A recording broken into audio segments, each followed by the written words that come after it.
in the red color, we have Stephano for Team Millennium, and he is just looking, he's just in such an awesome shape this weekend. Yeah, Stephano looks pretty ridiculous. Most of the predictions were actually 3-1, like in the, I guess the pre-game interview there. Bling predicted 3-1 Stephano. Apollo predicted, I think, 3-1 Stephano. But Stephano predicted 3-1 Stephano. Yes, he did actually. He said, "I'll concede a game to Puma." But right now he's standing at the verge of a 3-0, and Puma's going to have to do something special. Yeah, it's definitely not going to be easy. We have Stephano moving out with a drone now. And the thing is, he is just in the most comfortable position you can be in. If you are in a best of 5 and you're leading 2-0, you can always pull some kind of shenanigans, just try to play a little bit greedy. There's a lot of stuff that you can do. You can try to put on a little bit of early aggression against the opponent, try to go for some kind of all-in, because losing just one map is not such a big deal. And the reverse is obviously true as well. You can try to get a little bit more greedy than you usually would, couple of corners in the early game, and if you get away with it, that's fine, then you have an awesome lead, and if you lose the game, then you are still one game ahead and can play the standard macro game. Stephano's just scouting around right now with this initial drone, sees the gas, so Puma once again looks like he wants to go for some kind of a tech opening. He's gone a Reaper twice, and both times sees very little, does negligible damage. Stephano really trying to harass that SCV line a little bit. Hatch first from the ZerG player. No spawning pool yet, up to 16 supply. Looks like it will be a 16 pool though. Heads out with a drone, and there's the spawning pool at 16, you're perfectly right. The Overlord already getting into position behind the mineral line of the main base. Let's head down to the barracks so far. We have a little bit of gas for Puma. And actually, I'm really interested to see what he is going to do. Obviously, the strategy that he used the last 2 games did not work. So what is he going to do on Shakura's plateau? What kind of strategy is he choosing in order to take down his opponent? The factory this time, and it looks like finally we have the reactor factory, Hellions. Looks like it. So Puma's saying, all right, this Reaper stuff hasn't worked twice. I'm going to just go straight up to my my Hellions this game, and hopefully I can reach a better outcome. Stephano working on that first 100 gas. You know, he's basically gone Infesterling twice. There's been no real reason for him to change. But as he is up 2-0 in the series, if there's ever a time to do something cheesy, it might be now.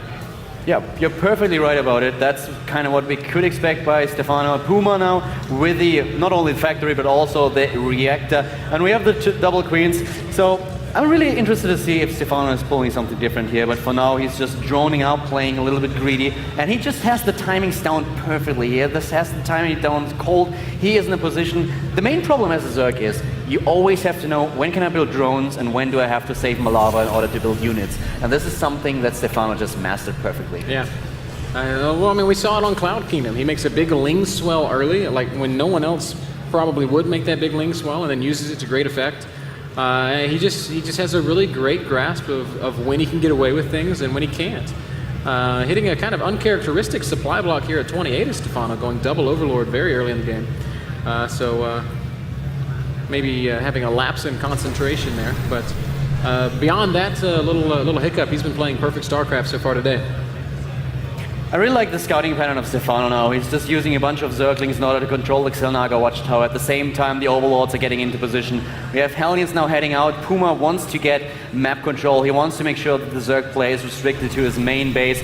And we have the Spinecrawler. Stephano is just playing it super safe. Once again, he's droning up. He's getting additional queens, creep slaves to spread the creep, get a bunch of creep tumors in the game. And interestingly enough, we have the second factory by Puma and another reactor. This looks like he's going for double factory reactor Hellions. And this can get really nasty if you're not prepared for it.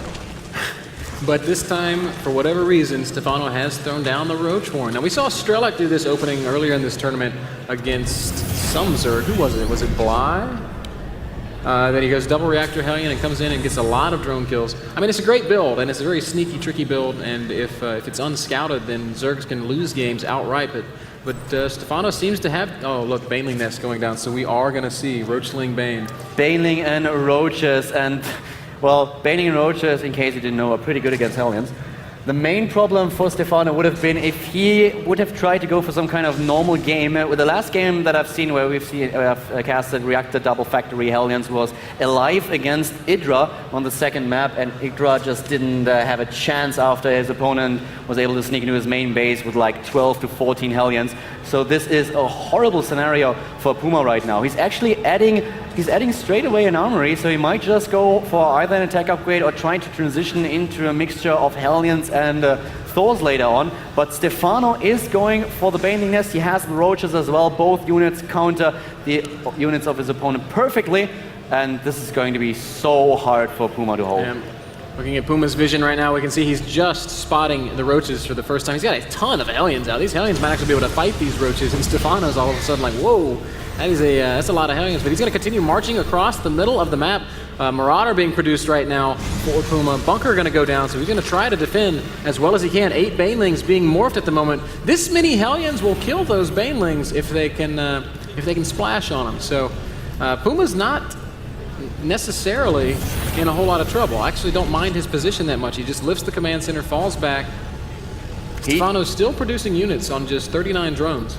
He's just trying to strengthen his wall now, and I really like this decision. He's not trying to hold the command center on the low ground. That would have been his death. The Hellions need to do a lot of damage, and they might be able to pull it off, especially at the ramp. But here we go, busting in, taking down the 2 supply depots. And the SCV's a little bit too late. They can't repair, but is he able to take down the army? The Marauder is getting killed immediately. Stephano streaming into his opponent's main base, already taking down a ton of SCVs, but is it going to be enough? More Banelings trying to get in, and they will actually blow up on the Hellions, but for the most part, Puma has defended brilliantly here. He loses a handful of SCVs, 3 SCVs in fact.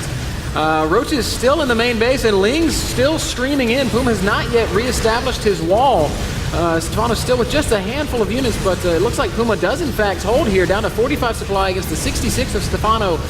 While this has been happening, Stephano's taken a 3rd base. He's added a few more drones.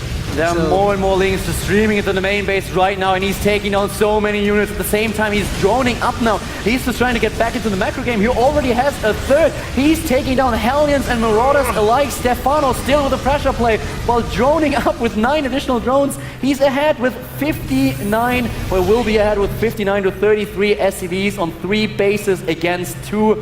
Even though this push was well, Puma defended quite well. Yeah, Puma defended did so much damage. Wonderfully. He only lost 5 SCVs to that, quote, all-in. But behind that all-in, Stephano has added a 3rd base. He's up to 60 drones. He's basically 3 saturated bases. Layer Tech hasn't started yet, but he's working on +1 melee and +1 carapace, so he can transition right back into, what are you doing, Stephano? He's going for the hatch in the middle of the map because he can. There's no other explanation for it. It's just, this guy is insane.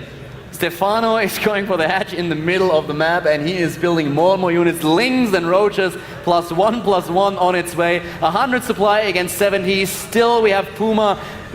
He has to build Marauders and Hellions. There's nothing else he can do right now, and those units won't cut it. Now Puma sees, no, I don't think he saw it just yet, no idea. Oh, no, he saw the building hatchery, so Puma's got to be like, WTF, mate.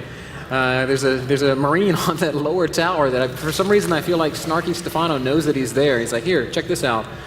Roaches, Lings, Bane's going to continue to pile on the pressure into the natural of Puma, who is stabilizing. He's at 81 supply against 117, and he's got an army that's okay against what Stephano's throwing at him.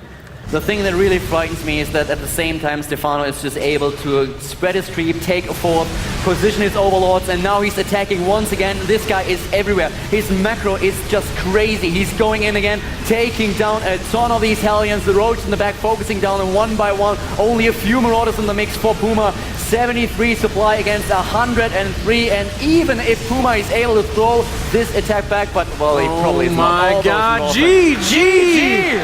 3-0 for Stephano. I cannot believe it. I can believe it, but I cannot believe it was that convincing. Brilliant play by the French.